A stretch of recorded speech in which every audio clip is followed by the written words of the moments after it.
Hello guys, good morning!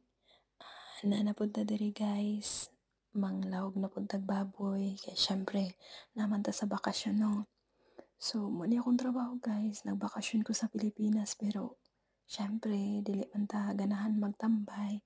So, lihok-lihok pod, manang mga baboy nga akong gialagaan. Syempre, ganahan kay ko mag-alagang mga hayop guys. Kay bisan pag asa ko naabot, dili jud na ako kalimtan og asa ko gikan. Ganahan kay ko magpuyog bukid jud, promise. Mas piliun pa na akong magpuyo sa bukid kaysa magpuyo og syudad, as in.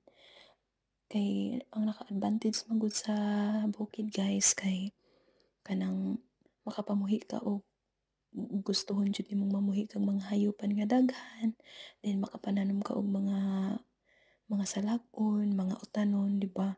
Unang ganahan kay og bukid guys. Ora na guys,